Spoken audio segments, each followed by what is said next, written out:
আমরা 18 বছর ভোট দিতে পারিনি, যাই হোক আমাদের সেই দুঃখ ঘুচবে। বৃহস্পতিবার বিকেলে আইন মন্ত্রণালয়ে এক সংবাদ সম্মেলনে আইন উপদেষ্টা ড আসিফ নজরুল এই কথা বলেন।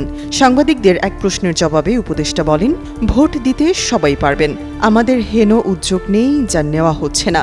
ভোটাধিকারের কথা বলছেন? ক্লাসে যখন যেতাম জিজ্ঞেস করতাম ছাত্রদের, তোমাদের মধ্যে কে কে ভোট দিয়েছ?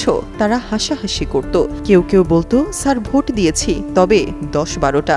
90% বলতো তারা ভোট দেয়নি। কবে আগামী নির্বাচনের তারিখ ঘোষণা করা হবে জানতে চাইলে আইন উপদেষ্টা বলেন, নির্বাচনের সময় তো জাস্ট ওয়েট করেন, কিছুদিনের মধ্যেই ঘোষণা শুনবেন। আরেক প্রশ্নের জবাবে আসিফ নজরুল বলেন, 2008 সালের নির্বাচন নিয়ে কোনো প্রশ্ন নেই, এর সঙ্গে আমি দ্বিমত পোষণ করি। 2008 সালের নির্বাচন নিয়ে প্রশ্ন তোলার অবকাশ আছে। আপনারা যারা সাংবাদিকরা আছেন, কাজ করেন, অনেক ভয়াবহ তথ্য পাবেন 2008-এর নির্বাচন নিয়ে। উপদেষ্টা বলেন, নির্বাচনী কার্যক্রম নির্বাচন কমিশন দেখবে। আমি শুধু আমাদের সরকারের নিয়তের কথা আপনাদের বলতে পারি। আমাদের নিয়ত আছে বাংলাদেশের ইতিহাসে বেস্ট ইলেকশন দেওয়ার। এটা প্রধান উপদেষ্টা আমাদের সব সময় বলেন।